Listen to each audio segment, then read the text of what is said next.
The college football experience bombs down under episode on the Sports Gambling Podcast Network is brought to you by Game Time. Snag the tickets without the stress. Use the promo code CFBX on your first purchase to save $20. Download the Game Time app. Use that promo code CFBX. We're also brought to you by Underdog Fantasy. Yes, play the underdog pick. I'm in college or NFL. Win up to 20 times the amount of money you can enter in one game. Plus, every Sunday they're giving away $100K. Are you kidding me? Use the promo code SGPN and Underdog Fantasy for 100% deposit bonus up to $500. We're also brought to you by VSiN. Yes, sign up now and save 40% off with their football season special when you use the promo code SGP. That's VSiN.com/subscribe. Promo code SGP. Hey, this is Pac-Man Jones. You're listening to SGPN. Let it ride.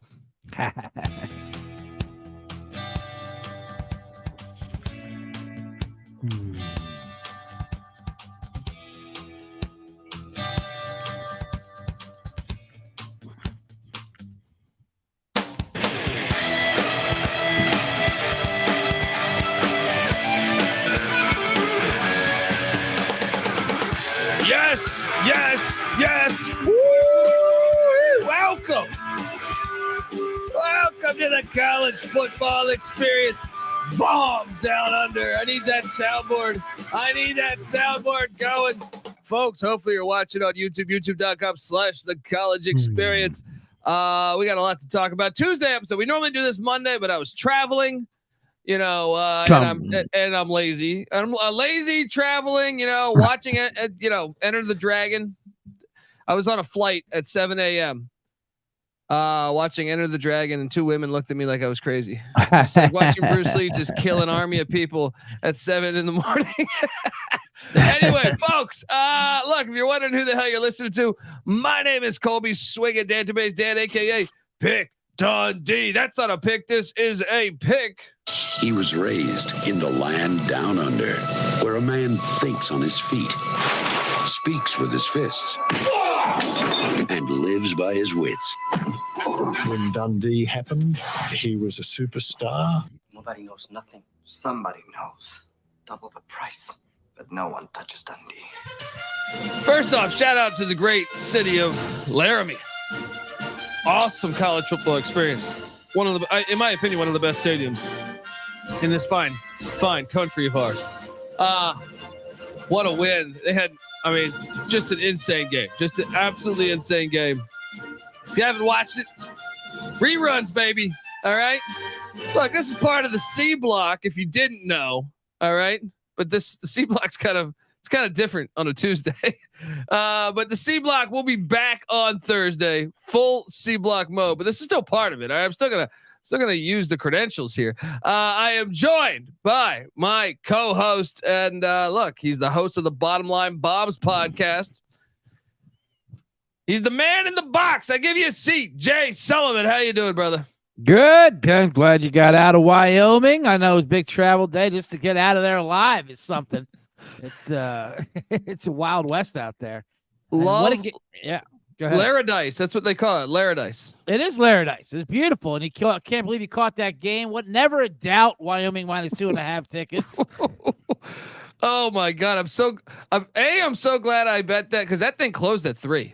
Yeah, it closed at 3. Yeah, it's completely the wrong side, the entire side. But that's what happens in Laradice. Crazy things happen, and you like you said, watch the replay on YouTube TV, like Jim Harbaugh does. He just discovered YouTube TV. He loves it. He said, "Dog heaven." I was explaining this though to NC Nick, because I feel like he covers a lot of the East Coast, and I feel like sometimes does he get those late Wyoming games, and I was like, that was 100%. I've seen that Wyoming game like 50 times, where they don't have a sustained drive the entire game and they win. Mm-hmm. That's how I knew, going into Laramie, things get fucking wacky. You know what I mean? The Texas Tech game week 1, they're down 17-0 at, or in the end of the first quarter, and they win that thing. Exactly. That's just the way it goes. That's just so, folks, if you didn't catch it, App State pretty much was in control of the game. The 3 touchdowns and 2-point conversion by Wyoming were off of basically a fumble that basically led to a touchdown. It wasn't like a fumble return for a touchdown, but it was a fumble on their side of the field, which led to an Andrew Peasley rushing touchdown. Then, but App State was just up 6-0 already then. And then App State dominated the rest of the game until, when I say dominate, last thing you want to do when you're playing Wyoming is dominate them. Yes. Because you don't want to do that. Right. But they'll get you at the end. Keep them interested. Then you can beat them at the end. But when you start crushing them, that's it. They're going to pull these antics It's just out. not going to happen. So they're up, they go up to like 15 points they go up 2 scores. I don't remember the exact number. And the very next play, Wyoming has an 80-yard touchdown run, which we hadn't seen. They were getting like 1 yard a carry the entire game. But it's like, you guys are up 2 scores now? Okay. 80-yard touchdown run. And then App State still up, drives all the way down, gets in field goal range. 2 minutes left in the game. Looks like the game's going to be over. Right. Yeah. Block field goal, return to the house. They get the 2-point conversion. Wyoming -2.5 cashes. What was the feeling in the stands there? Oh my God, that was great, man. I mean, we stormed the field. We stormed the field there in good old Dundee Laramie. was storming the field. Storming the field, baby. Storming the field. That's part of the college experience. You weren't showing the press pass as you're storming the field. I belong here. I did get the press pass treatment, especially pregame. That's fantastic. You walk around, start talking to players that have no idea who the fuck you are. They just kind of move away. You know what I mean? It's like, how's it going, man? Are you ready to have a big game? They just walk away. All right. Yeah. All right. Got the inside scoop. Gave me a head nod. Oh man, but yes, what a great folks. If you get a chance, go out there. Shout out to Daquan. I know. Wait, were you on App, Daquan? No, you were on Wyoming, I thought, right? Anyway, let's talk about this great week 4, because I will say, as someone that had Notre Dame money line, Marcus Freeman. Freeman is unbelievable. I mean it's not just the 10 guys on the field. I mean, 1,000 different plays happened, by the way. I mean, there was like 10 different plays they could have done. They should have won by double digits. It was a joke. Yeah. And then, and then to be told about that's what's even more tilting is when he's told, you had 10 men on the field for 2 plays back there, And he still didn't know. Oh yeah. The first he said he didn't know. And then they went back to the PR team. Like, okay, say you knew, but you didn't want to cost yourself a penalty. You didn't want to cost yourself a penalty. You didn't want to move the ball 6 inches. What the fuck are you talking about? Or the play before was what? 3rd and like 15. Right? Yeah. So it's like, only gonna be a 3rd and 10. It was 3rd and 16, right? That would have cost it to make it 3rd and 11. Before they gave up a 4th and 7 before that. 3rd and 11. There's nothing wrong with the 3rd and 11 if you have 11 guys. But then he was saying that. But then he was saying he didn't want a penalty down the goal line. It would have moved the ball 6 inches as well, because there was 2 other plays with it was because they ran 2 plays from the one. They ran 2 plays from one with 10 guys on the field, and then and the ref like stopped it. Like the substitute. Yeah, now we're good. He was like Gene Hackman and Hoosiers. My team's on the floor out there. Okay, we're playing with 4 guys. What the fuck? You sure? Oh man, it looks like you could really use a D tackle where they're going to run the ball right now to win the game. Yeah, there's a big gap on the field, but it's like I mean, they had a nickel package in there. How does none of their defensive players know? Like, your linebackers normally line up behind the line. If you see a big area where no one's at, don't you say, "Whoa, guys." Something's not right here. Someone's got to run into the line or something. If you don't have a timeout, just run. I mean, stop the fucking clock and get an 11th guy out there. Yeah, they were awful. They were a better team, but of course, I was watching that, and I like everyone else was just blown away by Day's comments when he went off. On Lou Holtz. I was like perplexed because I didn't catch the Holtz clip. What the fuck? Like, where the fuck did Lou Holtz talk? Like, was he at a breakfast circuit somewhere? What do you mean? He's like 88, and then like, and of course he's on the McAfee show because they got a guy who does a Lou Holtz impression, which is very relevant 20 years later, and he's not on TV. But anyway, he goes like,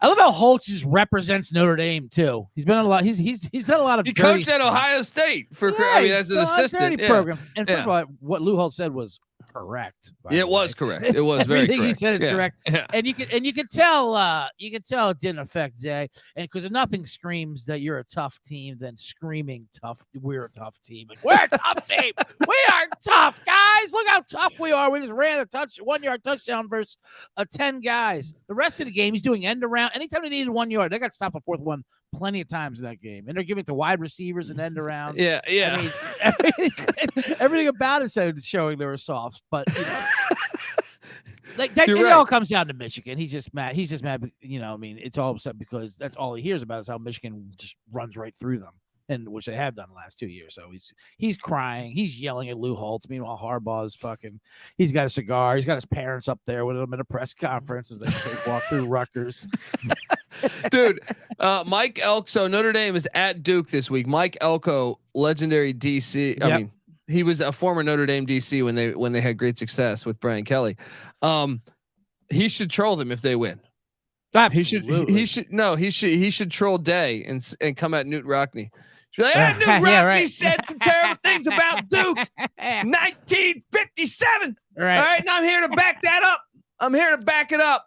I want to know what the Devils. That'd be amazing. I want to know what Charlie Weiss has to say about this game. Charlie Weiss said, "I can't throw the ball." Oh man. So hold on. I want to talk more Notre Dame in a second, but I want to tell you folks out there that the college football experience bombs down under episode is brought to you by Game Time. Look, buying tickets to your favorite events shouldn't be that stressful. All right. Game Time is the fast and easy way to buy tickets for all sports, music, comedy, and theater that is near you. And with killer deals on last-minute tickets and their best price guarantee, you can stop stressing over the tickets and start getting hyped for the fun you'll be having at that very event. All right, so forget planning months in advance. Game Time has deals on tickets right up to the very day of the event. And that Game Time guarantee is fantastic. It means you'll always get the best price. In fact, if you find tickets in the same section and row for less, Game Time will credit you 110% of the difference. That's a deal right there. So snag the tickets without the stress with Game Time. Download the Game Time app, create that account, use that promo code CFBX for $20 off your first purchase. Terms apply. Once again, create that account, CFBX, $20 off. Download Game Time. Last minute tickets, lowest price guaranteed. We're also brought to you by Underdog Fantasy. Yes. Look, Underdog is a way to play alongside your favorite football team all season long. You can win up to 20 times the amount of money you enter in a single game by going 5 for 5. And from now until October 4th, Underdog is matching 100% of the first deposits up to $500. 100 grand Sundays continues. Also, just give it away 100 grand. Are you kidding me, people? There's a total of $2 million in prizes up for all season long contests, 100K each week by week, plus 10K to 10 random people. New sweepstakes every single week of the NFL season. I can tell you already, I like a little dog action this week with college football come Thursday. I think Sam Houston State's going to get their first dub, maybe. What? I like Let's go Bearcats. Sam Houston. Yes, sir. Let's go Bearcats Thursday night. Anyway, so watch along, make your picks, and maybe make a little extra cash over at Underdog's mobile app or website, underdogfantasy.com. When you sign up, use the promo code SGPN. Underdog will double your first deposit up to $500. That's Underdog Fantasy, promo code SGPN. All right, we are back on the college football experience. I mean, wow. So hold on. So look, I have a ticket on Notre Dame under 9.5 wins. So look, I did ride Notre Dame money line. I ride that loss in a way, even though I got fucked on the money line. This might be good for me because even though I thought coming into like last week, I was like, Notre Dame's a playoff team. Now I'm like, wait a second, 9.5. They already got one loss. I still see a road game at Duke, at Louisville, at Clemson, a home game against USC. I think I might be able to get there. Yeah, no, you were right. You're right in all accounts. They are a playoff team, but they're also Notre Dame, so they're going to lose games. And that's exactly what. And that's the only way to explain how they lost that game last Saturday. Like, oh, that's right. This is what Notre Dame does. In these big games. And now they go to Duke in this quick turnaround. Duke's and you know it's going to be, as Dundee likes to say, lit up there. Oh yeah, Durham. College game day in Durham. I mean, first time ever. Already looking at this line, I think the wrong team is. I like Duke big time in this game. I think they should be favored Come on. ND's Right. laying 6 out there. Riley Leonard, Sam Hartman, little duel to the death. Let's Hartman's go. great, but Riley Leonard's a bona fide star out there in Duke. They're doing great things. Yeah, I'm buying into Duke, and I think what a great time for all these basketball schools. Yeah. You know, because I think they realize the writing's on the wall. They're like, oh shit, football. Wait, Cal's in the ACC. You know what I mean? Like what USC? We got to start taking football seriously. Let's throw money in at Duke, at Kansas, Syracuse needs to get their shit together too. But at least they're undefeated. But shout out to Nick Francis. Did I get arrested? No, I did not get arrested. But you know, it's well, I was telling you beforehand. My favorite stat about Wyoming. Nick brings up getting arrested in Wyoming. My favorite stat is like since 1981, there has been only 2 convicted murders in the state of Wyoming. Now, there's been more than 2 murders out there, but they just say, you know what? We'll handle this ourselves. We're not going to bring this through the court system. So, yeah, you don't get arrested. You just get jacked out there. That's what I'm saying. I got shot at a couple times, and perhaps we fired back. But I mean, you know, it's just another That's Monday. Just how Wyoming does Wyoming, you know? And you get the game, and you get the -2.5 cover on a blocked field goal to the house, baby. Yeah, and look, if you haven't been, one thing I strongly recommend the clients, if you ever find yourself in the good old city of Cheyenne, there's a place called the Horse Palace. See this? You see this place, the Horse Palace? Yeah. Off-track betting and gaming. Oh man, this is. Yeah, trust me, it's the best thing to do if you're in Cheyenne. All right, like I know that. Best/only. Like I know you can go into like a bar and see like bullet holes on a wall from like 1645 or some shit. I don't know, man, but at the same time, I just sent you that photo, Sullivan, so you can take a look at that horse pal. Look at that thing. Oh, that thing's gorgeous. There's not too many OTBs left in this country, and I'm not shocked that they all exist in Wyoming. But yeah, that's it's a diamond in the rough. Oh, yeah. This looks like the fanciest. It's like the fanciest building in Wyoming. It's like their bank. This thing, amazing. I thought you were showing me a picture of their fucking bank. Yeah. Oh no, this is their OTB.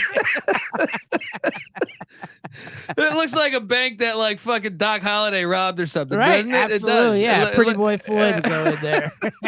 Pretty Boy Floyd. Oh man. Oh my God, that's amazing. Pretty Boy Floyd. I like this. All right. Look, I'm curious how your weekend went. By the way, were you on Notre Dame money line with myself?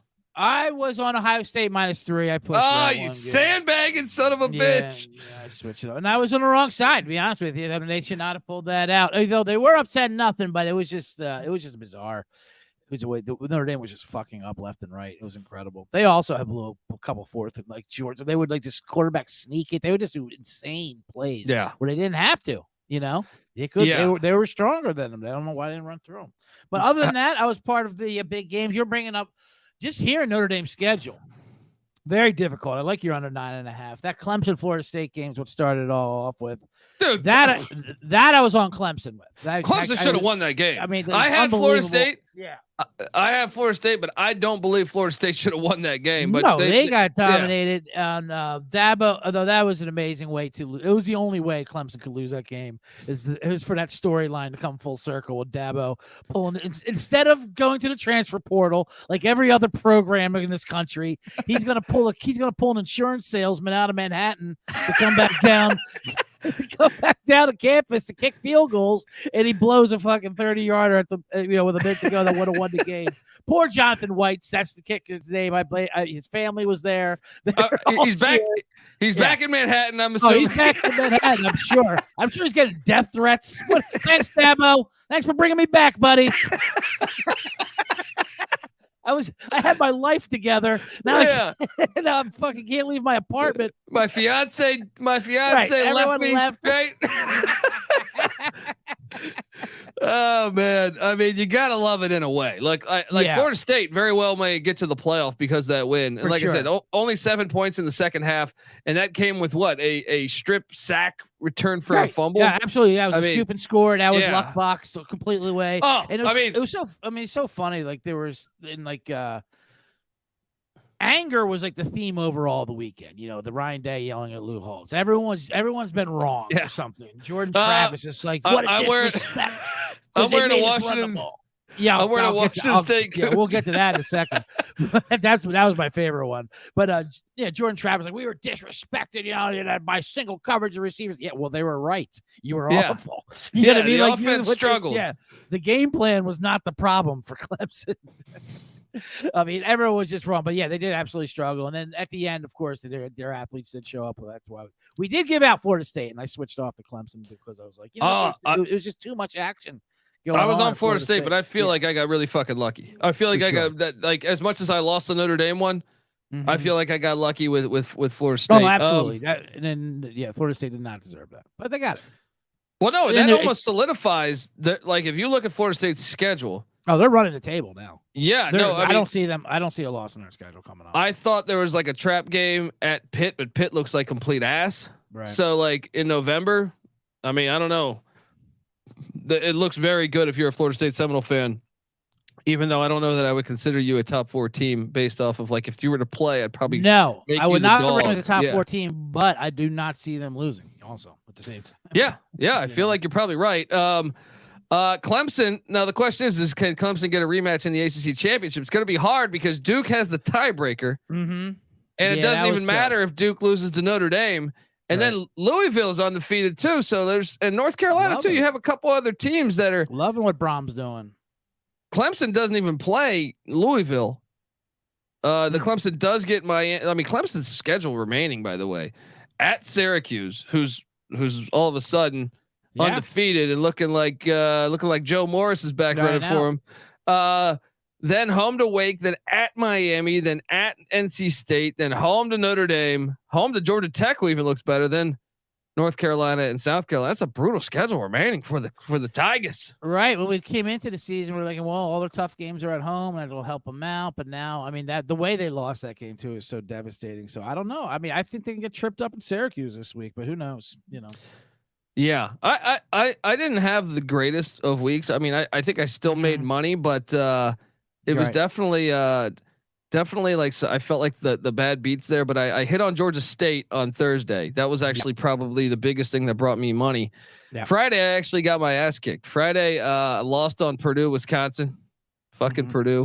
I did have Wisconsin there, and I did say, and I did announce here on the Bombs Down Under that I just wasn't a believer in Purdue. They were just terrible. Like I wanted to fade Wisconsin, but I knew I thought they're gonna go back to what they do, which is running the ball. And I just think Purdue stinks. They do. The Big Ten West. Big Ten West. After Northwestern's comeback against Minnesota. Yeah. I was fortunate enough what's that?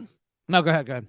I was fortunate enough to have the hook with Cincinnati plus 14.5. But that game should have been a lot closer, man. Cincinnati had the ball inside like the Oklahoma 40, I feel like 30 times and walked away with 6 points. That Oklahoma defense looked great. I will say that, which is rare for Oklahoma. Yeah. And they don't know if you saw this tradition, Cody, but then they shotgunned some Skyline chili afterwards on Cincinnati's field in celebration. Oh shit! I did not see that. As a couple of linemen, and hat off to that, and you can see him just about vomit right before they cut the camera off.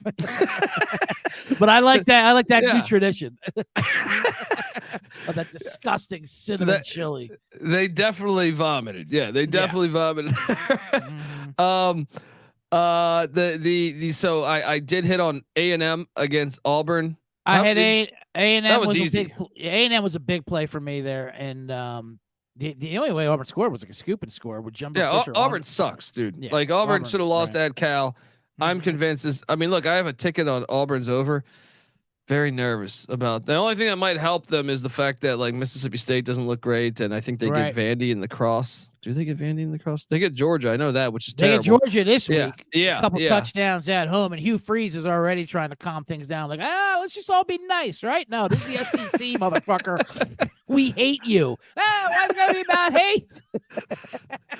I got burned on Vandy plus the points. Oh, is this the Skyline chili? Here's a chili. Yes. YouTube.com/the college experience.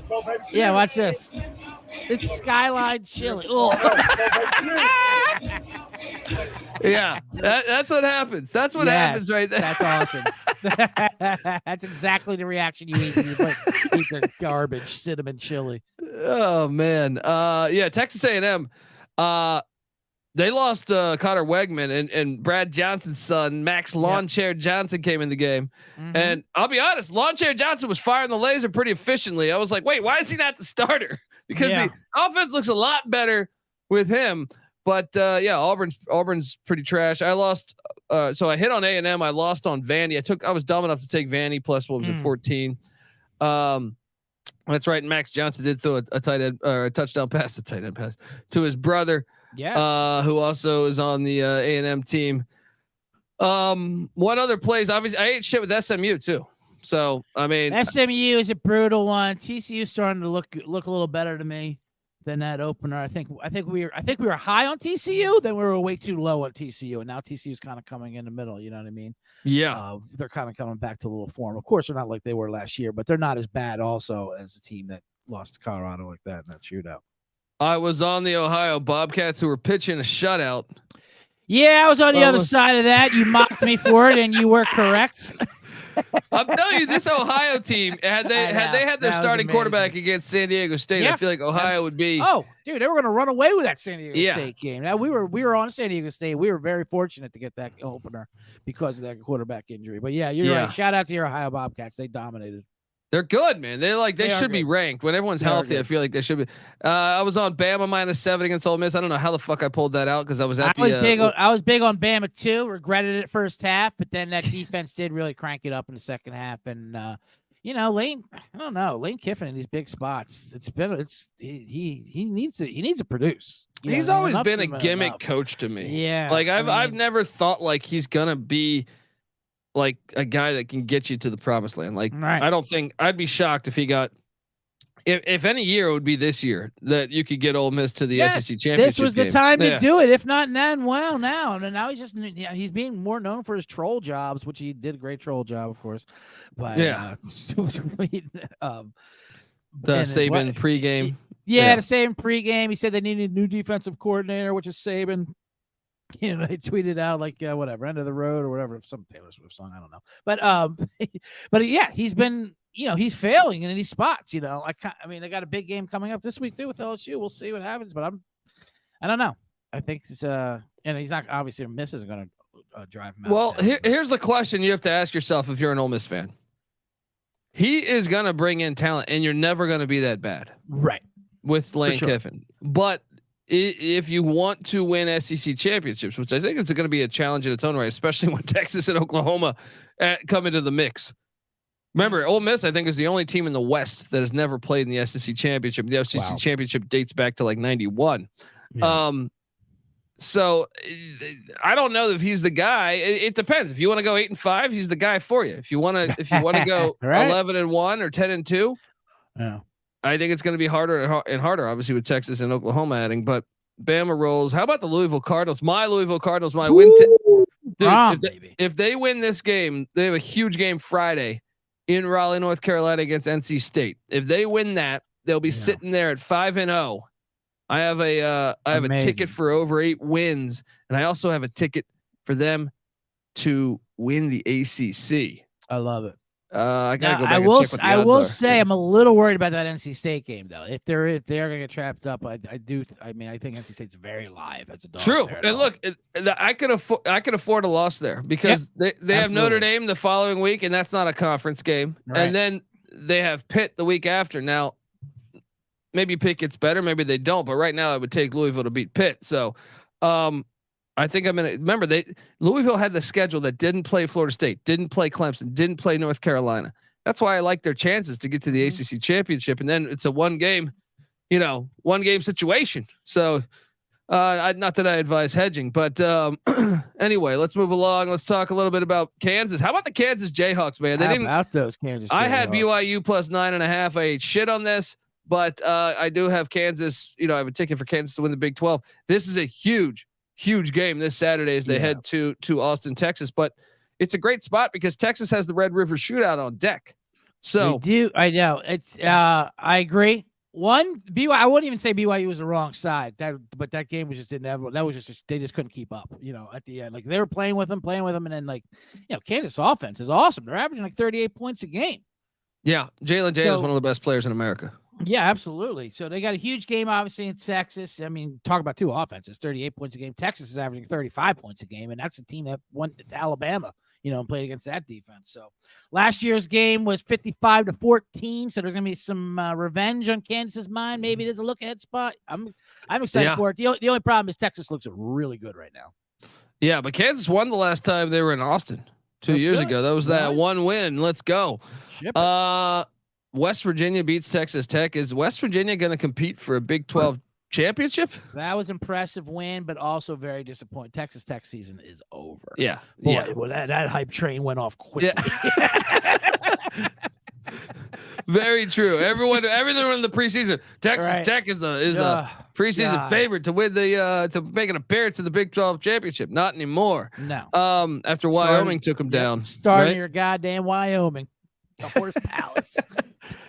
Colorado 6, Oregon 42. I knew this was. I mean, look, I took Colorado plus 21 because I'm a Colorado fan, and I just can't not take them. It's like ECU. Yeah. I knew this one. I knew Eugene is much harder than any place on the schedule. Like anyone going to Oregon is going to have trouble. Anyone is in fear, in danger of losing by 20, 30, 40 points in Oregon. But then when you're starting me at the left tackle spot, I'm joking, but no, I just knew the D line. Sure, they didn't need the blitz. They got yeah. I memean, it's 42-6. So I had Oregon. I had Oregon minus 21. I even had them a little bit of a look ahead. I am a little tilted. I had the team total over 45.5 or 7, which I can't believe didn't hit. They tried. They were going for it. Fourth and goal in the third quarter. Dude, fake punt on like 4th and 15. Yeah, unbelievable. Damn, Dan Lanning. It was amazing. But that game was what it was. I mean, it was kind of hilarious. All the fall. Like I said, everyone was angry, and I think Deion started at least the publicity of Deion with the personal slights. It's personal. Every week's a different slight. He lies about it, but so Oregon's, which is hilarious. I love when they do it. He has the speech, he invites, he's like, yeah, it wasn't personal. Oh, it wasn't personal, Dan Lanning? No, it wasn't. You invited the entire camera crew to come in to film his pregame speech and put it out there in documentary style. Yeah. And you're talking about, we're not about clicks. Oregon is, if I had to take any university for football and basketball, that is about clicks. They are the fucking epitome of about clicks, from their crazy basketball courts design to them wearing 8 million. Yeah, right. Dude, you see their cleats this past week were heated. They had heated fucking cleats. What are you talking about, Dan Lanning? But I mean, Colorado. I also love that. Yeah, this isn't going to be played in Hollywood. It's going to be played on the field. This ain't like Deion, some reality TV star. No, he's. Where do you think he's from? First of all, what the fuck are you talking about? Also, do you know why he's famous? He's one of the greatest football players of all time. What's the thing that you're trying to coach? But at the same time, he gets carte blanche to do. If Deion can make shit up about people slighting him, he can also. Of course, this is what these college coaches do. They make shit, they get them motivated by creating some kind of anger thing. No, I don't know that I would have the newspapers. But I don't know. I would have welcomed the cameras there, but I'm saying I would definitely be in the locker room. I know. If it was me, I'd be like, yeah, he said things. He called out your mom. You know what I mean? Like we would say everything, get you fired up. I mean, I talked about this before. Like Stoops would create fake newspaper articles about certain players or teams of his to get his teams fired up. So Oregon. Noah just said, can we talk about, he wanted to talk about the recap. Oh, that was hilarious. Oregon did put out a 6-minute film about the recap. I mean, well, that's another thing. That's another thing though, that more click bait. Yeah. It's like Oregon. Here's them talking shit. All right, stop showing this kid no shit. It's hilarious. Talk shit. We got Colorado got their ass whooped and they talk shit pregame, but it's like if you ever play the game of football, that's going to happen. Right. But I enjoyed watching it. I enjoyed watching it. It was great. Yeah. It was absolutely great. He went to the hospital afterwards, Sanders. Yeah, piss and blood, man. That's not a fun feeling. All right. Yeah. Those guys for Oklahoma might be pissing blood though after trying that Skyline chili.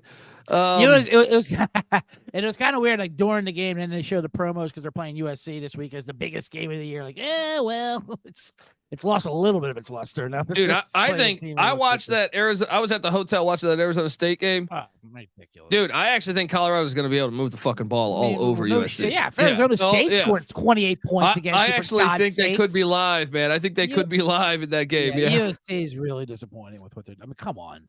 Yeah, Arizona State for fuck's sakes.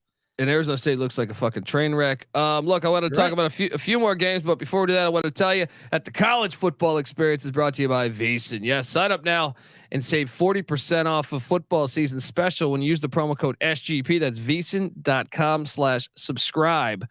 Promo code SGP. Look, Sean and Ryan are the sports gambling podcast. All right, they're in a contest going head to head with other VEASAN shows to see who sells the most subscriptions. All right. This should be us, guys. What are you talking about here? I know. You know, the winning show gets $1,000 Super Bowl future. What are you doing? And the best part is John and Ryan are going to cut you in on the prize if they win. So step one, we go to VEASAN.com/subscribe and use the promo code SGP to sign up. Step two is you go to sportsgamblingpodcast.com/VEASAN to submit your proof of purchase. And if they win, you'll get to vote on what team to use the $1,000 Super Bowl future on. And if it hits, you'll get an equal piece of the action. Let's go. So VEASAN.com/subscribe. Use the promo code SGP. Once again, that's Sports Gambling Podcast. Or I'm sorry, VEASAN.com/subscribe. Use that promo code SGP. Then sportsgamblingpodcast.com/VEASAN to submit it. So get on over there and remember, as always, to let it ride. My largest wager of the Saturday.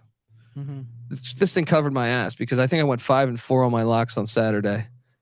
But if you add in the Georgia State, even though I lost some money on Friday, the Utah game, which I actually thought would be a little more of an ass kicking. Yeah. But I did lock up the Utes.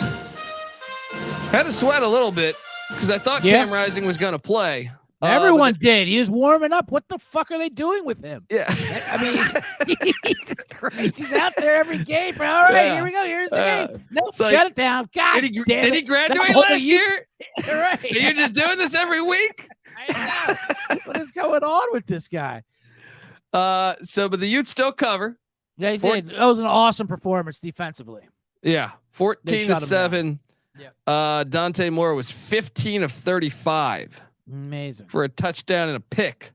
The pick six, first play of the game, and that place was lit after that. Yeah. I mean, they had no chance after. It seemed like it literally like, okay, even though it's only 14-7, like that's ball game. I mean, what are they going to do? Yeah. Well, they didn't even score until UCLA didn't score until like late in the fourth. Right. Absolutely. So yeah, I mean, and no, I agree with you. I'm all over the Beavs this week. Yeah. I mean, if Nate Johnson quarterbacks for sure, but Cam, I mean, if Cam doesn't play this game, I don't think it makes a difference. You're going up there with the chainsaw, with the fucking fans. That's one of the toughest places to grab a dub. I think that's one of the most underrated places. If you come in ranked, you're fucked. You know what I mean? Like guys, even their worst teams, I feel like that's a tough place. How does anyone score in that game? I mean, seriously, 6-3 final. Right. And they got revenge coming from last year too. They got blown out last year. I remember it was like 42-16. Yeah, that was in Utah though, of course. But yeah, you're right. I believe they beat Utah the last time they came to Corvallis, and Utah still won the Pac-12 that year, 2 years ago, I believe. Iowa State, Matt Campbell takes down Oklahoma State. So I mean, gotta love that. Good for you, Matt Campbell. You know, he plays Oklahoma this week. He's got a history of fucking with Oklahoma. Oh, yeah. He takes down big dogs. That's what Matt Campbell does. You want to make him a favorite? No, absolutely not. He will shit the bed if he is favored by any kind of 3-point spread. Forget about it. But you got to like that spot. They got the Red River Shootout next week. He can do that. Yeah, absolutely. I agree. I lost money on Rice, South Florida. Fuck you, Rice. Tennessee rolled. How about Central Michigan upsetting South Alabama? No one saw that one coming. I also lost money on Eastern Michigan against Jacksonville State. My East Carolina. Did you bet Jacksonville State? Yeah, I did. Sandbagging son of a gun. What'd you think of Arkansas LSU? Well, very competitive game. I was almost impressed that LSU pulled it out because it looked like one of the whole game like they're dropping this. Arkansas put everything they into it, and I like this Arkansas team, to be honest with you. I thought that line was way too big just for LSU, but I was actually kind of impressed LSU gutted that out, even though they were 17-point favorites. I have LSU as a future to make the playoffs. They also have the total. Mm-hmm. I'm not sure. Yeah, dude. I mean, they're in trouble this week. Thought they would be. Yeah. Absolutely not. They're not as good as people think they are, and they're not like because they had a little bit of a bounce back, but I think it's going to be like that for them all year, and they're going to be. I mean, it was a little look ahead spot for them, obviously. Yeah, they got the game in Ole Miss this week, so you can give them a little bit of a pass. But that Arkansas team, though, they're a desperate, hungry team, and I kind of like them again this week. They're getting like 6 points, I believe, but So like you said, LSU's not as good as we think they are, but they're not as bad as they're immature for sure. I'm gonna go ahead and say that. Look, they're at Ole Miss this week and at Missouri the following week. Mm-hmm. I think Missouri gets them. Mizzou. Oh, okay. I think Missouri's gonna get them. And look, I don't want that to happen. And well, in a way, I mean, I have the Missouri over, but I'm saying, LSU, I have a future on to actually make the CFP. Mm-hmm. Florida looked like shit against Charlotte, but won. Yeah. Somehow Florida's ranked ahead of Kansas, and Kansas isn't even ranked. And then somehow Florida's ranked over Fresno State, which is just fucking ridiculous. Fresno State's got 2 road wins against Power 5 teams. And then even more perplexing is Tennessee is still ahead of Florida. Tennessee is beating nobody. That's perplexing, yeah. Right? All of it is dominated stupid. Them. Stupid. Florida may be able to look ahead because they have actually an all of a sudden compelling game at Kentucky this week, and their defense looks good. Florida's defense, I will say that. I mean, I'm not a Graham Mertz fan, obviously. Truther. But I'm not a truther. But I tell you what, he's looked better than Devin Leary for Kentucky. That's for sure. He hasn't looked good at all. I mean, well, I look terrible. like a fucking genius on. I mean, not that comparing Mertz to Leary, but I was. Right. I've always made the case that like Devin Leary's okay. He's a solid quarterback, but I've never understood the hype. Right. When I put the tape on and watch it, I'm like, what is so impressive to me? Like I'm not saying he's horrible, but I'm just saying like fine. He was a typical NC State quarterback, if you ask me. Like just those guys that, those 6'5" just, they do just enough. They make some plays, but they also make some bad plays. Yeah. They also kill you in a lot of spots. Yeah. All right. 100%. Georgia Tech beats the piss out of Wake Forest. Georgia Tech might be better than what we think. I don't know. Sure. Yep. The Flaming Libs of Liberty, I think they're going to run the table. They look like they're fucking just way better than every team in the CUSA with that Falwell blood money. You know what I mean? They're just killing it. Texas State is also a fucking wagon. Let's talk about Wazoo, baby, because Wazoo. I told you this was happening. Told you this was happening. Yeah. This team is under fucking rated. In my opinion, they should be fucking top 10 right now. I did not like the uniforms they went with. I will say that. Okay. The uniforms were gross. Like Civil War grays. They were awful. But I love this team. We've loved them all year. We love them preseason. Cam Ward's probably the most underrated quarterback in the country. What was their offensive coordinator? 13 years old, Ben Arbuckle. That guy. That's the real selling point for me. I said preseason I got Oregon State winning the Pac-12, but then watching each week, and I watched Arbuckle when he was at Western Kentucky, and before that when he was at Houston Christian, and I'm like, man, he does some really creative things offensively. That like watching the Colorado State game and the Wisconsin game, I was like, they're way better than what people think. This team is because you knew the defense was all right. They lost their DC, but Dickert, that's his forte. He was at North Dakota State. He was at Wyoming with Craig Bowl. Right. Their defense will be fine, even with the DC leaving. It was the offense that I was like, wait, Eric Morris takes the head coaching job at North Texas. But in a way, I think they actually got better on offense with bringing in Arbuckle. And this team is complete, man. I actually think, and look, they don't play USC or Utah. All right. They get a bye week this week, and then they're at the Rose Bowl right here in LA. I think they could beat UCLA in the Rose Bowl. And if you win that, I think you're pretty much kind of solidified. There's 2 really tough games left. The Apple Cup and the UCLA game. Maybe you make a case the Colorado game, or but you got the Oregon State win out of the way. Yeah, I think you beat UCLA in Pasadena. You're right.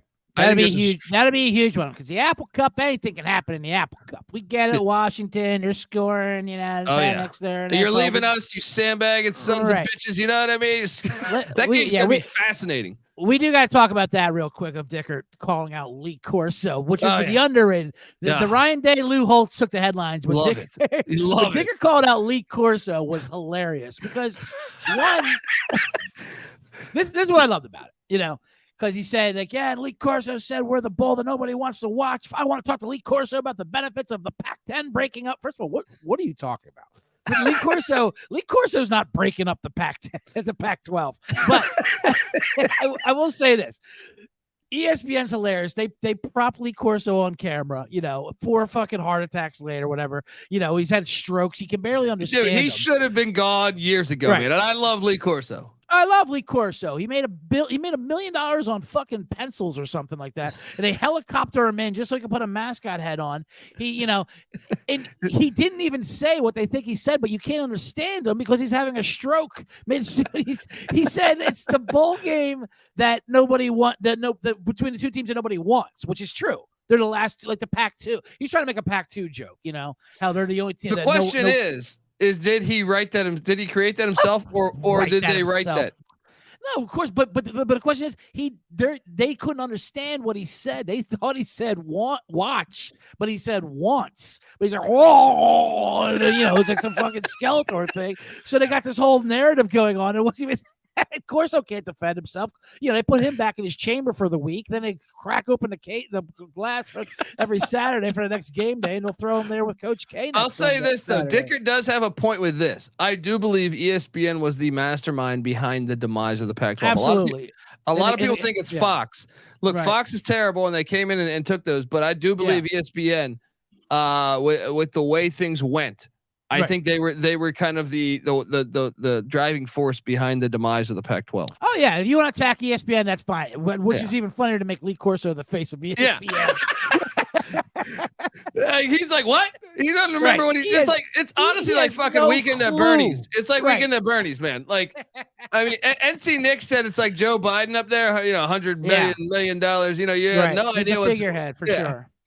But I just love what they're talking about what he said, and he didn't even say that. He said something completely different. But it doesn't matter, you know what I mean?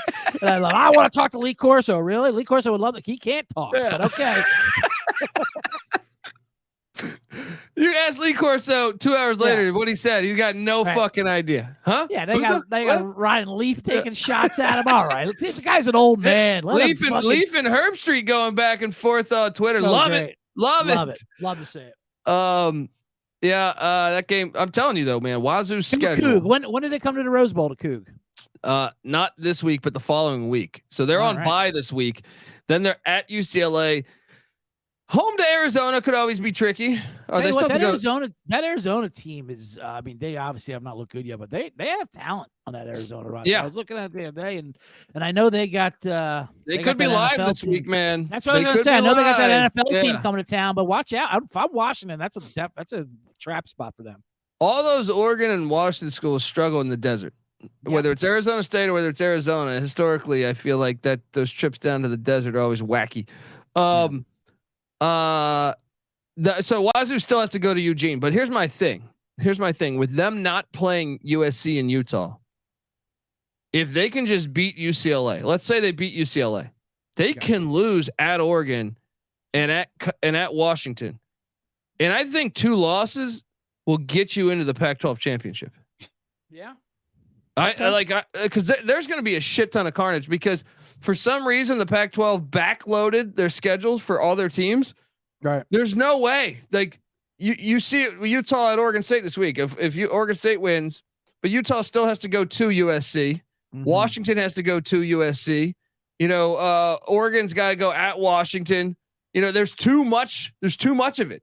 And that I would be shocked if it was a 1-loss team at the end of this in this mix. I think everyone's going to have losses. They're gonna start eating each other as it gets into the in-conference schedule like that. They're all going to start knocking each other off because I mean they're the story this year, not just from the falling apart, but they're easily the best conference. Yeah, I think without a doubt, without a doubt, it's not even close. Yeah. Right.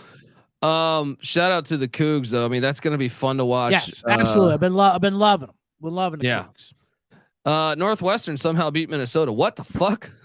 Come on, Minnesota. They were down 17. They rallied. They rushed the field. Us cats versus the world. They were Shrek fucking left and right in overtime. I mean, how does that happen, man? How does that happen? Unbelievable, man. 17 was incredible. Big Ten West is awful. That is the worst division in football. You're right about that. I mean, I think I was the best team still. But I mean, shit, even Wisconsin's alive now again. Real quick, we go down those Iowa numbers though. Oh my God! And I tried watching yards 5 of offense. Of it. They had over 330 yards in punting, so that's a nice stat. But they had 33 plays. They ran 33 plays. Penn State ran 97. 76 total yards. 76. Yeah, you can't even get mad at the Iowa defense because they were doing its job. Absolutely not. And it was bad condition. It was 10-0 at halftime. Right. Iowa defense, like how long can we put up with this shit? They're like, we've been on the field the entire first 2.5 quarters, and we finally gave way and gave up 14. That was the first time in 5 years that an FBS team was outsnapped by over 60 plays. I mean, that's an impossible stat. It's impossible. I mean, this has to stop. Get these forensas out of the state. I can't look at that. I can't look at this shit anymore. I love Kirk Ferentz. Gable fucking coach. I love Kirk Ferentz. He's gonna have to fire his son, and he's got to bring in just someone with a little bit. Don't you fucking dare try going to the air-rated fucking Iowa. All right. Yeah. But no. I wanted him to go more conservative, to be honest with you. Yeah. I'm saying bring in Dan Gable, bring in the wrestling legends, bring in fucking let's absolutely knuckle down 4-6 and then fucking absolute T-bone option. What are you showing us here, Noah? What's Noah here? Go. Every year's Iowa's offense puts up incredible stats to illustrate how truly awful it is. They are. They're the revert. This is a little bit misleading though, because Army has 27 catches. Army wideouts have 27 catches. Iowa has 14, but Army's running out of the gun. They're passing the ball. Yeah. I think I saw this. Army's passing the ball like 70% of the time. So it's like, I mean, it's hilarious because Army traditionally has been doing the option offense, but it doesn't surprise me necessarily because of how much they're passing. But to the lay college football fan, their mind probably blows up at that nugget, being like, "How's that possible?" Right. Army does pass a lot now. Still hilarious. How about JMU 3-0? No, JMU. I'm sorry, 4-0. 4-0, but 3 straight road wins, man. I was on Utah State there, plus the 5.5 or so. It came down to 4.5. So they came back. They were down big. Then it came back. It was a great game. But JMU looks great. Did you see, by the way, the JMU's coach was it Signetti with the cell phone? Yeah, with the cell phone. That was amazing.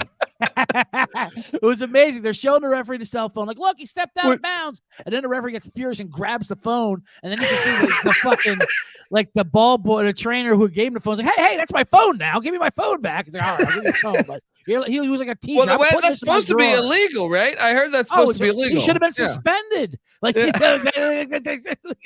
looked at that like he just brought in like a fucking like illegal like evidence into a crime scene. Like he was altering. We can't do that. That could be altered. That could be anything. You can have my wife on there for crying out loud. Like, and the ref was furious. I can't believe he's not suspended for that. That was crazy. Yeah.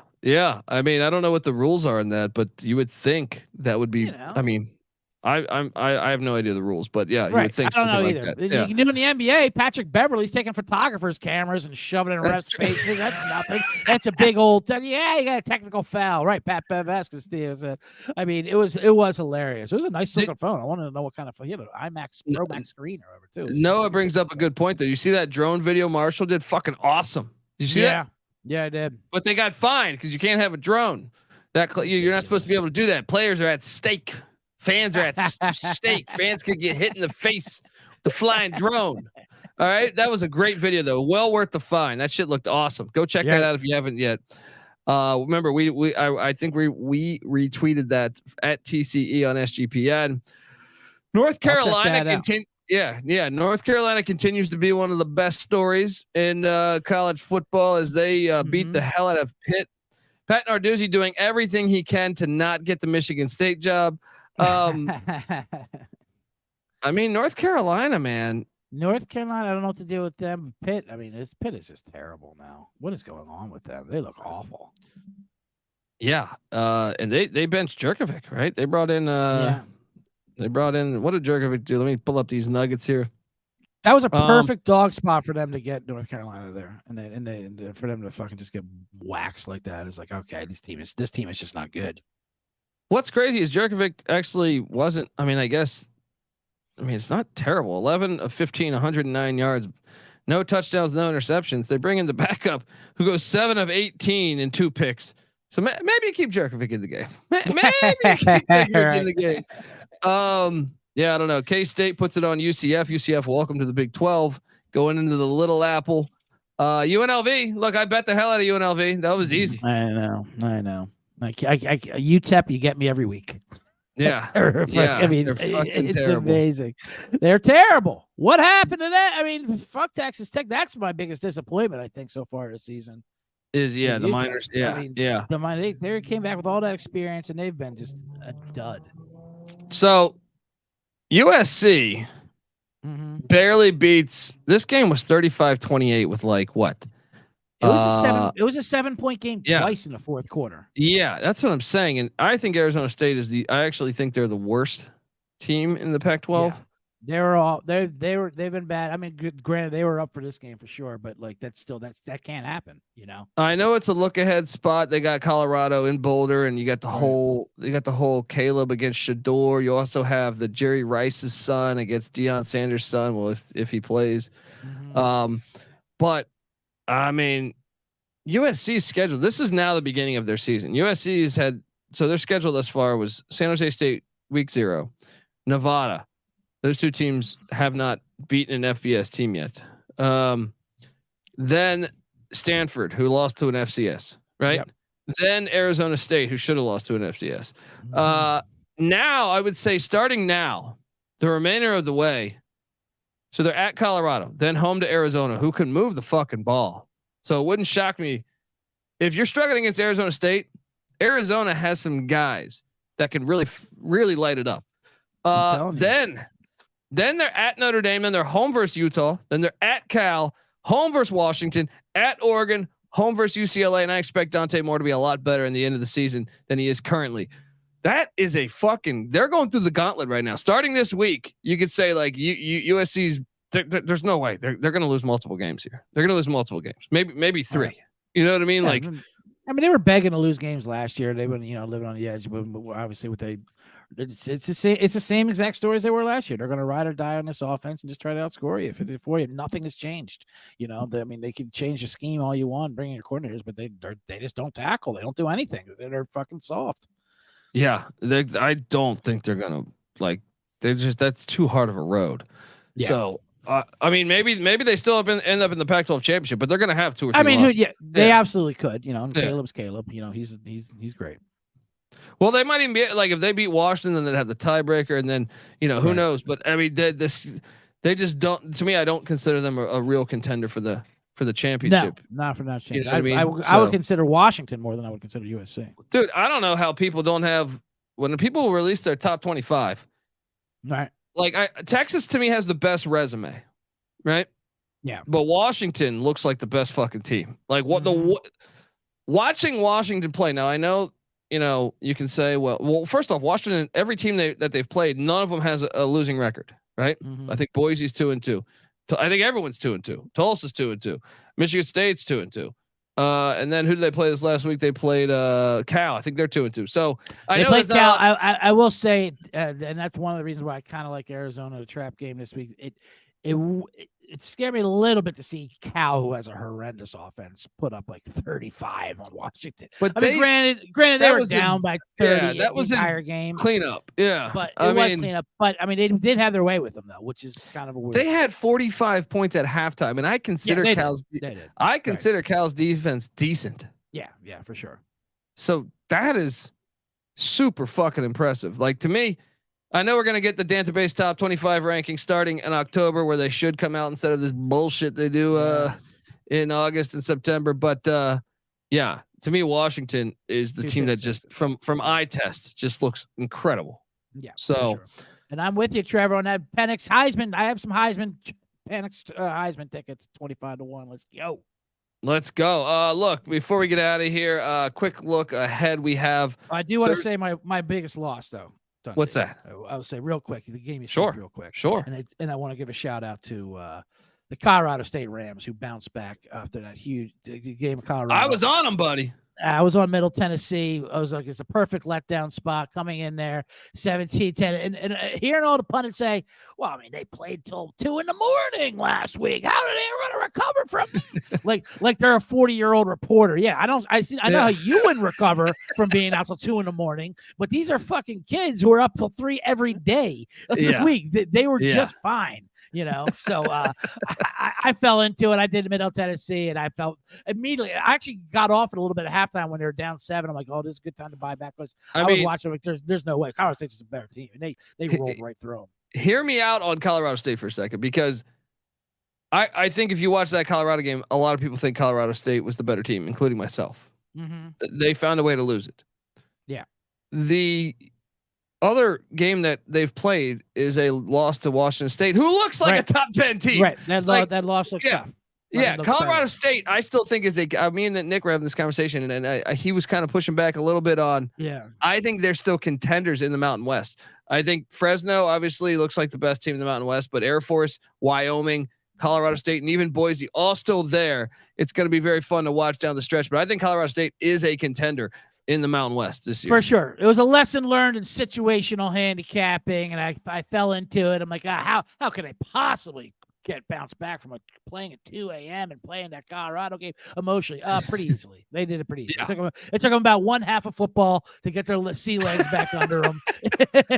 And they did. It was a close game. I'm not saying that. I mean, Middle Tennessee did mess up a lot, and a scoop and score wound up being the difference, but they were emotionally fine is what I'm trying to say. You know why it was a good spot for Colorado State? Because Middle Tennessee this Thursday plays one of the more underrated rivalries in college football, the 100 Miles of Hate. 100 Miles of Hate. We talked about that preseason. Yes. That's one of my favorite. I need to get those shirts. Western Kentucky. Let's go. 100 Thursday night.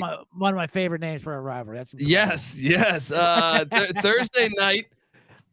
This one not at Johnny Red Floyd Stadium. This is at this is in what the hell, LT Smith Stadium, some shit like that. But this is a fun one on CBS Sports. I love the fact that this is the smartest thing that Conference USA could do. This is a very good rivalry. Historically, it's been fucking phenomenal. Mm-hmm. But it gets lost in the luster on a Saturday because there's 7 million games. The rivalries like these small little rivalries that are awesome. UTEP, New Mexico State's another one. Right. Yeah. That's going to be on the week. I think that's in like a week or two. I love the fact they're on a weekday by itself so that your average college football fan can appreciate this. Doesn't get lost in the quad boxes. Yeah. So you got that going on. We have a shit ton of weekday games. We got 3 Thursdays, 5 Fridays if you add the FCS.